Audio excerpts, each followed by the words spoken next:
We're doing this. We're talking about Daniel Bryan. It's real. It's happening. I'm ready. You can feel it. You can feel the excitement in the air, right? You can feel now the energy. You can feel the electricity now that Daniel Bryan has been medically cleared to compete in the WWE. As Daniel Bryan has been medically cleared to compete, I'm going to leave this tweet up. I can't actually see which direction I'm pointing.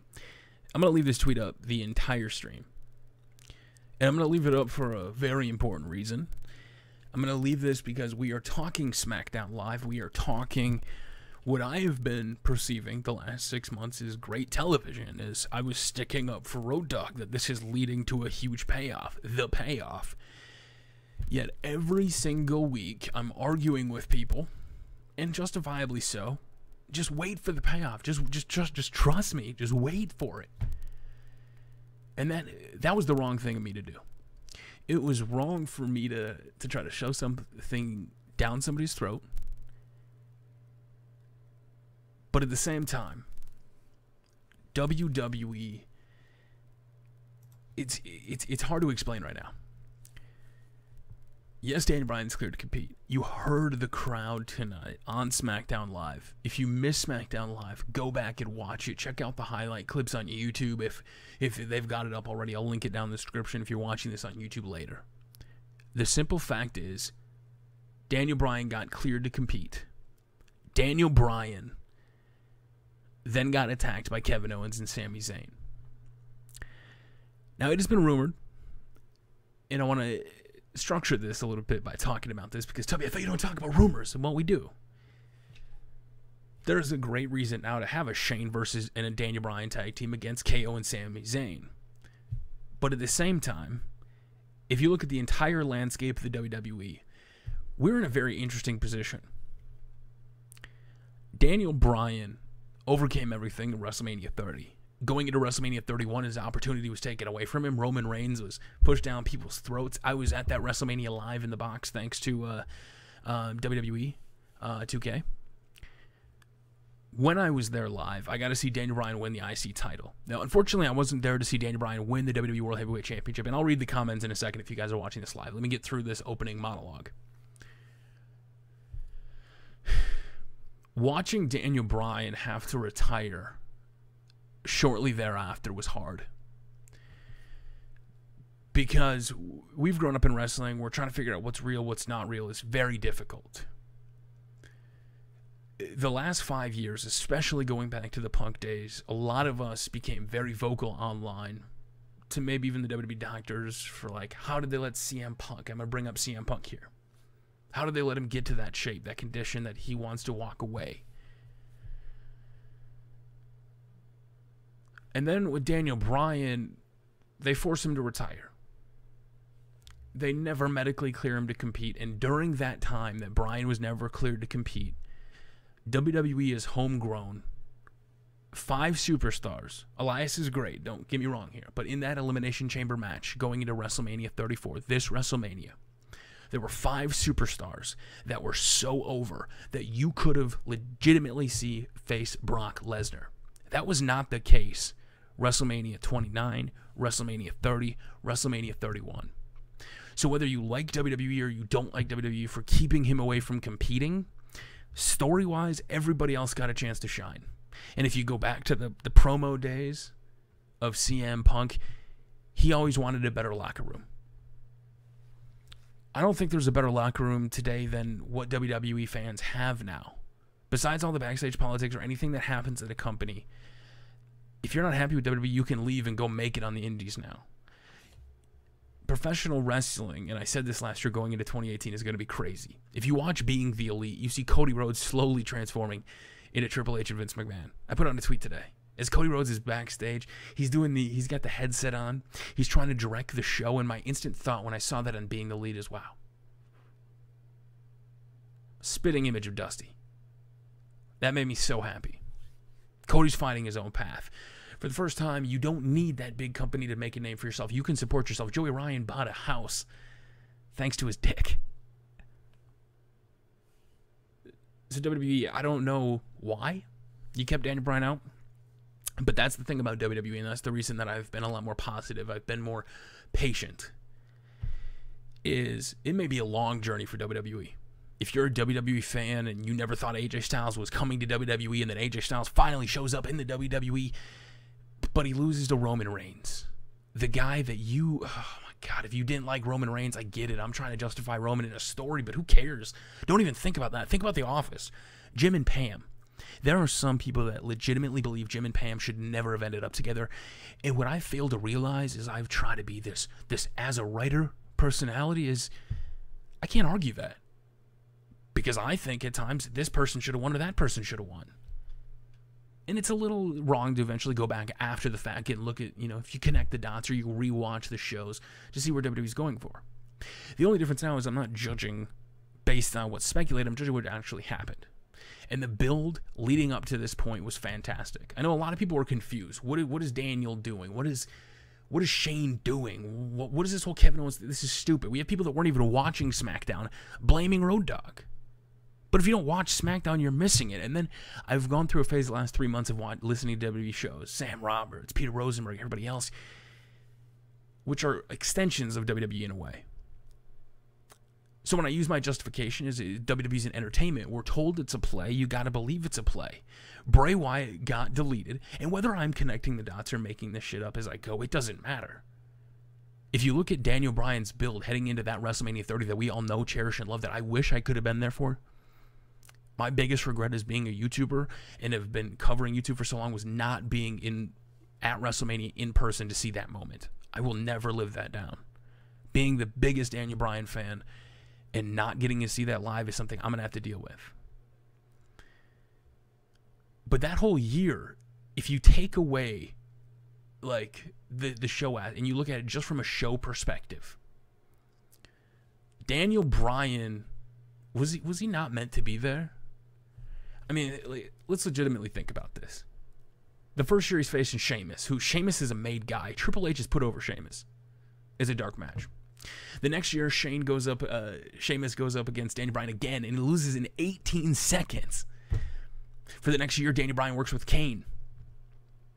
Daniel Bryan gets transformed with Kane because it always seems like Kane is that figure in WWE, whether you like him, you hate him. It seems like WWE knows that you assume something is wrong in WWE if you're working with Kane. Right? During that time, Kane and Daniel Bryan become the fan favorites, and you want him to win. It's over the hug thing. You see another side of Kane, another side of Daniel Bryan. Just like Braun Strowman's build, where at first you see him squashing enhancement talent, then you see him putting people through tables, and then you see him flipping trucks, and then you see him laughing and throwing some innuendo with Alexa Bliss. You see all these different sides of Braun Strowman, and he hasn't even won the title yet. That's kind of what it was for Daniel Bryan. Slowly, Daniel Bryan evolved away from that, and eventually Daniel Bryan would go on to face John Cena at SummerSlam. I was there in person. That was the year I got to see Ultimate Warrior. That was 2K14 released, by the way. WWE 2K14. Love you. At that pay-per-view, I got to witness the biggest moment that I was glad I wasn't there. I didn't get to see WrestleMania 30, but that was my moment for me. Seeing Daniel Bryan win and Triple H turning on him and Randy Orton came out was like, dude. In the moment, I was pissed. Don't get me wrong. I feel like, Daniel, how do you not see money in this guy, right? And looking back at it, you're right, man. If you watch those Daniel Bryan and Randy Orton matches, and if you really wanted Daniel Bryan to win, I could see how you'd just be ticked, man. You'd just be ticked. It's kind of like when Jim and Karen were going out, right, on The Office. I'm going to go back to The Office. Just dump her, dude. Triple H, what are you doing? Dump Randy Orton. We want Pam. In this case, let's just pretend Pam is Daniel Bryan, right? And then Batista comes back. He was promised the main event. He won the Royal Rumble. We wanted Daniel Bryan in the match. Eventually, Daniel Bryan would go on to that match. But before he did that, he was with the Wyatt family. Now, the Wyatt family has been a very unique thing. And I'm kind of going off on a different tangent here, but Kane, when Daniel Bryan split up, when the team split up, Bray Wyatt went after Kane. They took him out. Daniel Bryan won the title that night and got stripped of it because of the Money in the Bank briefcase. And then eventually, if you watch it just from that year's WrestleMania to the next year's WrestleMania, Daniel split from Kane. He went up against Randy and lost and lost and lost. This was the same time Punk was trying to make his spot, and the Shield targeted Punk. The Wyatt family targeted Daniel Bryan. The only difference is CM Punk, with all the rumors, news, which could be 100% real. If he really walked away from the company, and again, you can't speculate this because I have no clue, but watching from a TV show perspective, if you take out everything backstage, Kane, the guy that helped Daniel Bryan all year, was a tag team with him, took CM Punk out of the Royal Rumble. He took away that main event. He stopped him, which allowed Batista to win that match. Daniel Bryan was infiltrating the Wyatt family. He was within the Wyatt family. He eventually overcame the Wyatt family, and then he eventually went on to WrestleMania to win. It seems like WWE is a player more entertainment than I ever imagined, because I got so wrapped up in the fact that I love Daniel Bryan and I don't want to see him ever lose. I don't want to see that weekly matches. I don't want to see him lose to random guys. I think this is a weekly TV show. I have to enjoy the show every week. How can you give me crap this week? But the payoff's what mattered. Losing to Randy all the time was just an etch in the book, because the only the moment that I remember the most was Daniel actually winning at WrestleMania 30. And it's wrong of me to continue to praise or to wait for that payoff. But in moments like tonight, when you see Daniel Bryan be cleared, you connect with his speech, you connect with the moment. In the words of JD from New York, purposely keeping Daniel Bryan down to try to get Roman Reigns over. I wrote a book in 2015, 2016, or started to. Still yet to finish it, because I laid down the foundation, and 3 years later, most of the bullet points are coming true. WWE has a huge influx of talent. NXT is booming. Triple H has got pipes all over the world. He's tapped into all the companies from around the world. He's working with UK companies. He's working with WWE Evolve. He's working with Gabe Sapolsky. He's got all these working relationships. He's got superstars wrestling for other companies. He's sending superstars to shows. WWE and wrestling has never been almost more mainstream than it is today.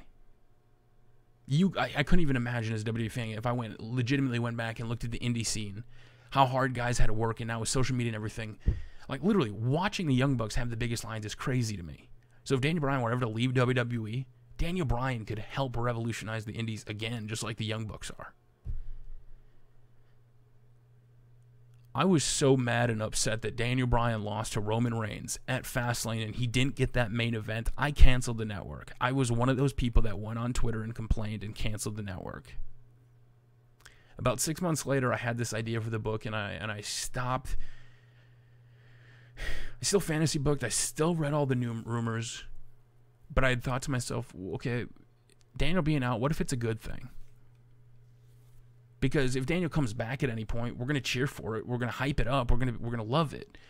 And then I was thinking to myself earlier last year, well, how could that happen? What would the reason be? What would be the biggest thing WWE could do to make Daniel Bryan's return impactful? I speculated working with Kevin Owens and Sami Zayn last year, but it didn't fit to me. It didn't make sense to do it now. I wanted to wait for it. I still didn't see Daniel Bryan possibly being cleared until next year. I'll be honest with you. They laid the pipes for Talking Smack, the Miz match with Daniel Bryan, and then we didn't get it. They teased it all year. Maybe medically Daniel was not cleared to compete, and I don't blame WWE. If you take a look at Paige when WWE, I would rather WWE be safe with their performers, and I care more about Daniel Bryan. And the old me would have wanted Daniel Bryan to wrestle no matter what. Now I realize it is better to be safe than sorry. Taking this time off probably helped Daniel Bryan's body more than anything, allowing him to heal, allow him to have time to recover, allow him to have time with his daughter, his wife, to have this time. As a WWE fan, we had to suck it up and witness Roman Reigns on TV. We had to witness all this other stuff. But in that same time, we got Strowman, we got Balor, we got Sasha, we got Charlotte, we got Bayley. Whether they're booked good or not now, Daniel Bryan and CM Punk helped create something. And the payoff is never about being right. It's never about being wrong, because we're going to argue. We're going to fight over what should be happening in the WWE. Plain and simple. But watching WWE more for the TV show product, and I know people hate hearing that. They hate when superstars say, just be positive. You don't have to be negative. Why are you... When I went to SummerSlam last year, at NXT, when I saw the younger fan that I can only assume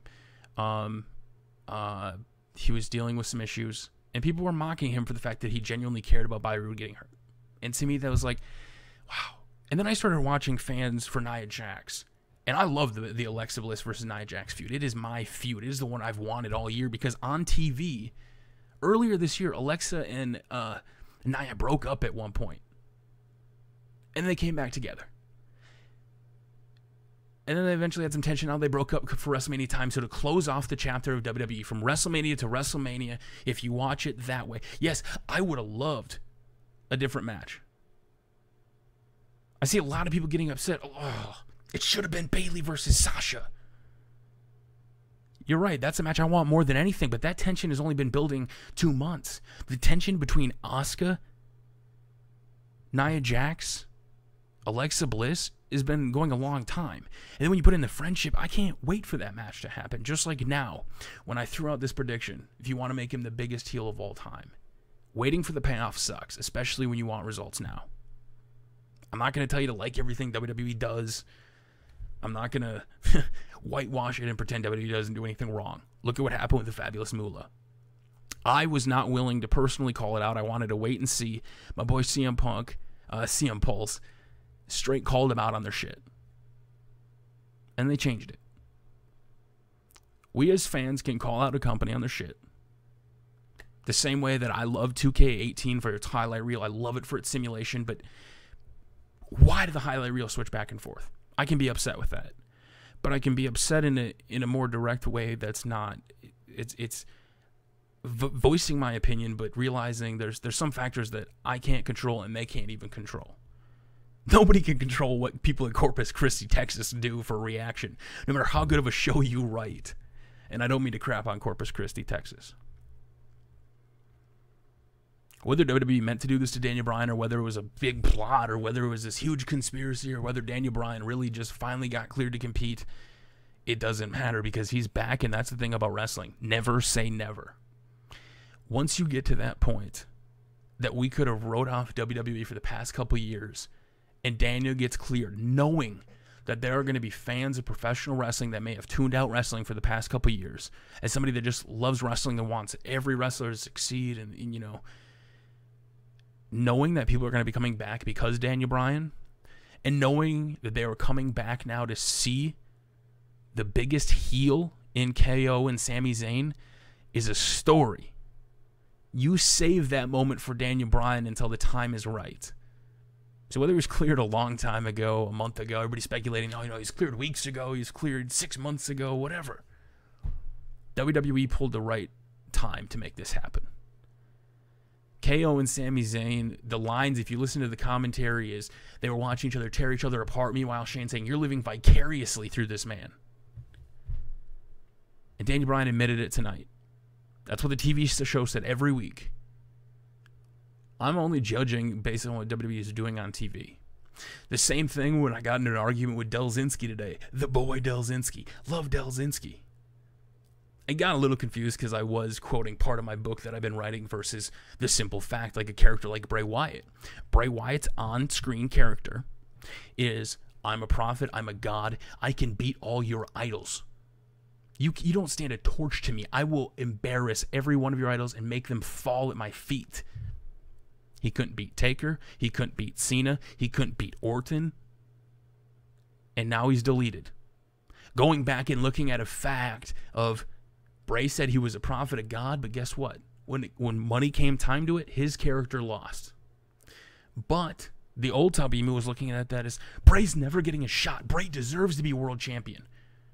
But Triple H keeps telling us WWE is a play. It's an entertainment. Everybody plays their role. If you look at it from that way, Bray Wyatt and the Wyatt family had such a pivotal role in Daniel Bryan's success from the TV show perspective that him getting deleted, connect the dots. Call me a guy that's just connecting the dots. But it makes sense from the TV show. So Daniel Bryan, welcome back. I want to say that your heart and determination to come back is great, and I love it, and I can't wait to see you compete. But at the same time, I realize you being gone has created this feeling of fans of feeling hopeless, that WWE won't let their favorite wrestle, they won't do this, so they went out and supported the indies, they went out and supported wrestlers, they bought merch, they made the wrestling scene great again. And I was one of those people that complained when WWE wouldn't let him wrestle, but if you look at where we're at now, WWE kept away from 2 years, and the pop was bigger than ever. Whether you like Vince McMahon or Triple H, it doesn't matter.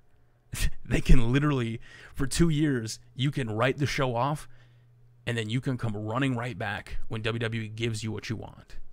And that's the reason I preach the payoff. That's the reason I preach being patient, because it's entertainment, and if you don't like it, you can turn it off. I grew up watching TV shows that were getting canceled after the first, second, third episode that didn't even get a full season because people tuned in once, then tuned off. Wrestling is a genre that's never going to change. If WWE stays around forever, we're going to have times where the show sucks, where the time's good, where the time's bad, but come WrestleMania, you're going to pop. And this year's WrestleMania is no different. So thank you, WWE. I don't know if this was a long-term plan. I don't know what this was. All I know is I literally had goosebumps hearing Daniel Bryan talk tonight. It was a feeling that I have not had in WWE in quite a while. Just sitting there, taking that moment in, of knowing that Daniel Bryan, after everything that he's gone through, accomplished his goal. He's back. And at the same time, it's not just on WWE's doctors. Daniel Bryan saw as many specialists as possible. He's been cleared by outside professionals. I feel like WWE covered their bases as well. If this is Daniel Bryan's dream and to compete, you want to have as many opinions as possible. But seeing him get his ass kicked tonight, it's like I said, I tweeted him. I quote retweeted Daniel Bryan and said, "Welcome back, Mr. Bryan, but you know, KO is a prize fighter and you're kind of taking away his prize by being back." And look what happened. So, Daniel, welcome back. Thank you for coming back at the perfect moment, because a lot of people were confused on what this Sami Zayn KO stuff was. But you coming back and getting apron powerbombed at the right moment, at a time when people don't care. Some people don't care about Roman and Brock. The main event that people said, I don't care about WrestleMania because of Roman's in the main event. Daniel Bryan's back, so that one match, yeah, it's the main event. If he main events, that's fine. You got Daniel Bryan back. There's so much to love in WWE to focus on just one guy like Roman and be upset just because Roman is getting pushed or Roman's doing this. Knowing Roman was pushed to the stardom and costing Daniel Bryan, looking back from a TV show perspective, is the same thing that I can imagine people are fighting that want your favorite TV character. Maybe you wanted somebody else to get over, you wanted somebody else to become the hero or the villain, or maybe you thought this character should have stayed alive, or Walking Dead, whatever. Check out the WWE Network. Go back and watch some stuff, man. I mocked the WWE for touting the network all the time because I grew up watching wrestling, but I never got to see the pay-per-views. I'm reliving wrestling history for the first time on some of these pay-per-views, and it's clicking with me like, oh, that's why they did that. Man, they really, for 3 months, man, they put Triple H down our throat, but he got his comeuppance, and he got his ass beat by The Rock. Jericho snuck his way in there, but he became champion. Stephanie weaseled his way over there. It was a great storyline, but in the end, Triple H whooped Chris Jericho's ass, and he got back what was his. WWE is a crazy story because we can help affect it. But Daniel, last thing before I actually start reading the comments and going into SmackDown review is you brought back a feeling tonight that got me so hyped. And I hope other people find that love again for wrestling. I hope this sparks something in everybody that makes you realize, like, it may take a while. You may see your boy AJ Styles lose to Roman Reigns and be booked like nothing forever, but look at him now. He's carrying the company. Braun Strowman, you wanted him at Mania this year. Well, guess what? Vince knows that. You ain't getting it this year, but boy, you're down the line, you're going to pay to see it. Just like I'm going to pay to see Daniel Bryan whoop some ass. I'm going to pay to see Daniel Bryan get some revenge on KO and Sami Zayn. Whether it's a tag team match, whether Daniel Bryan doesn't compete this year because the WrestleMania card is full, whether Daniel Bryan just shows up and bees what John Cena said he was going to do, getting drunk in the crowd, Daniel Bryan's back. Seeing him run back and forth tonight with those drop kicks, then the yes kicks, made me so excited. And yes, I want Daniel Bryan versus The Miz. I've waited to talk about it because Daniel Bryan versus The Miz has been building for so long, going back to the NXT days. If you truly look at WWE for the character's perspective at what the show puts out, it is some good TV. But the weekly stuff that has to change when they have to rewrite the scripts because of injuries or stuff, yeah, that stuff's probably going to suck. But the overall arching thing, how we got to this point, god damn, you love Daniel Bryan. Anyway, let's take a look at some of these things. I wanted to, now that I went through that monologue, let's go over some of these comments. Look at him getting philosophical. It's not being philosophical, man. It's just realizing WWE's entertainment. It's a TV show, right? Like, I don't take any other TV show I watch that seriously. Like, Daniel Bryan versus Samoa Joe at WrestleMania 35. Man, there's so many dream matches. That's the thing. Now that Daniel Bryan was kept away from the WWE, we have Samoa Joe. We have Braun Strowman. We have Finn Balor. We have Seth Rollins. You have so many matches with Daniel Bryan that are possibilities now. And there's a very good chance that Daniel Bryan could walk away. There's a very good chance that we could see Daniel Bryan at All In. If you remember, Cody Rhodes said he wanted a main event. That would be a crazy sight if Daniel Bryan gets cleared to compete, everything happens, and then he gets up and walks away. He leaves. And he headlines All In 2018. Oh, if that happens, that would be sick. But the one thing that won't leave you the payoff is, who was Daniel Bryan's first opponent after winning the title at WrestleMania? It was Kane. Kane took him out. Injury. He had to be stripped of the title. Who put Daniel Bryan in that position? Kane. Whether you like Kane or you don't, Kane put him in that position. That's wild. Kane is awesome. Bryan versus Finn could be 5-star. Daniel Bryan, CM Punk could make his comeback. Like, if you truly think about it, man, like if you want to live the kayfabe lifestyle with Colt Cabana talking about the lawsuit costing him all this money, if CM Punk, when he really dropped that promo, wanted to change the thing for the locker room, he did it, and he did it more than everything. Punk was the martyr who never got his main event. Kane took him out because he was supposed to face Triple H at Mania. But look at everybody else who's faced Triple H at WrestleMania. Brock Lesnar, The Undertaker, Roman Reigns, and Daniel Bryan. We all said that Punk should leave because he shouldn't get a match against Triple H. The one match that if you get in the WWE, like Seth Rollins, you become the guy. Punk walked away from becoming the guy. But by Punk walking, like, seriously, think about this.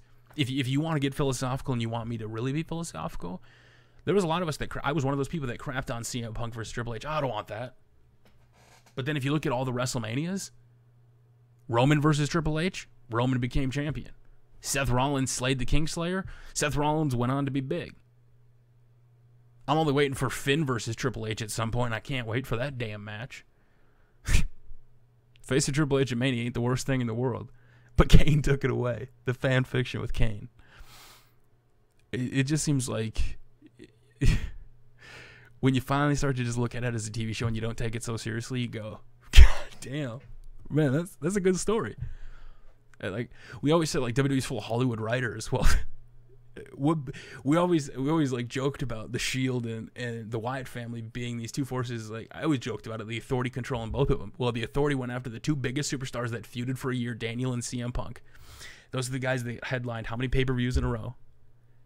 The Wyatt family splits them up. The Shield splits them apart. It's just crazy to me. So that's the way I look at WWE now. I hope you guys kind of get where I'm coming from when I tweet this stuff or talk about this stuff or throw this stuff out.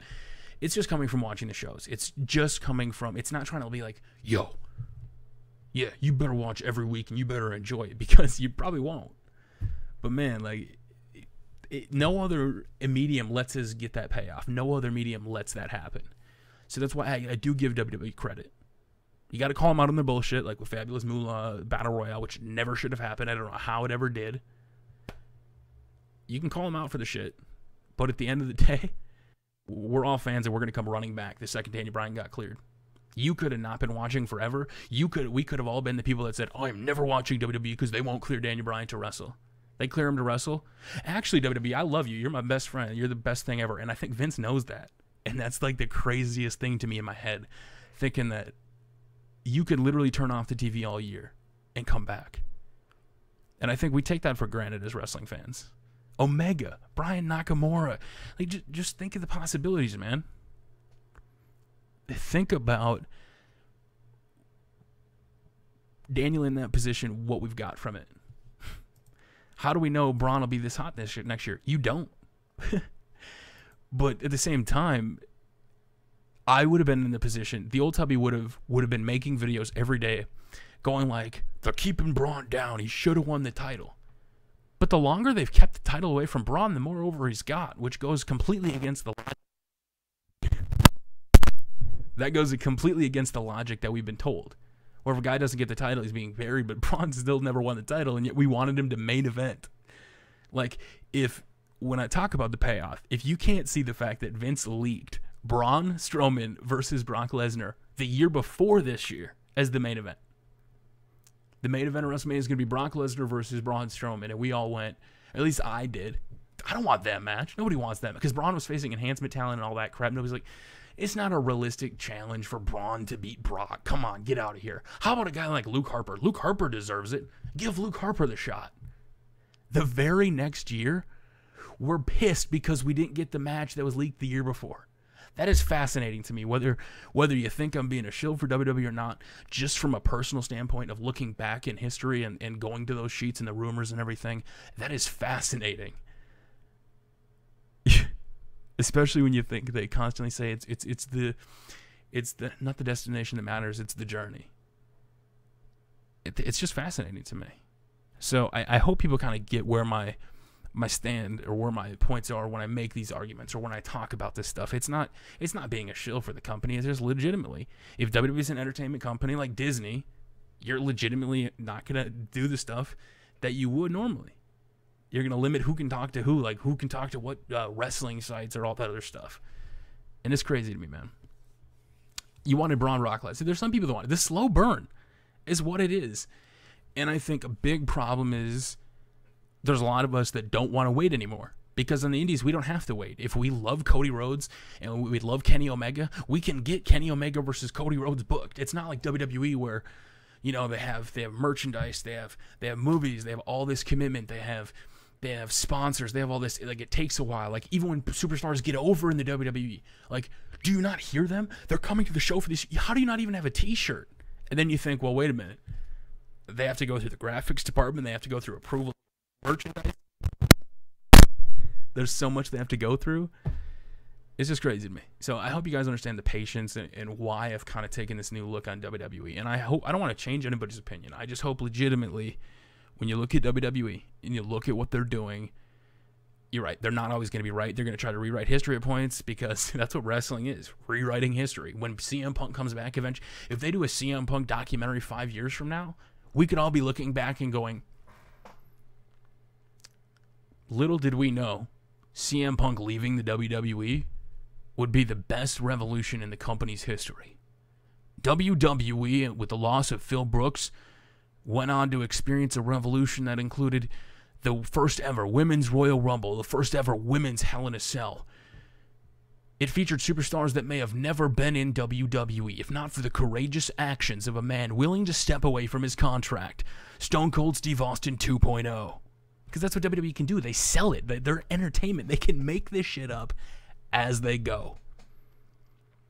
Roman versus Brock is a main event that I say story-wise is the best match they have because The Undertaker's streak was #1.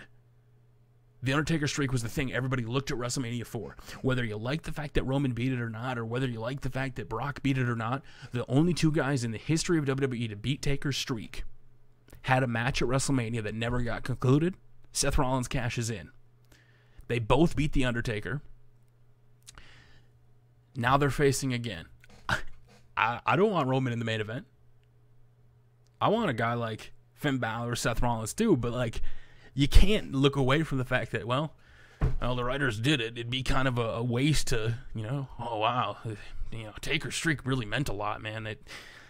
It's 20, 21, 22 and 0. Like, shit, we probably should finish this out. You see what I mean? So like, I'm not defending WWE shoving Roman down your throat, guys. I'm just being like, I get it. You don't like Roman. I mean, but they're the only two guys to beat Taker. So I hope you guys enjoyed SmackDown tonight.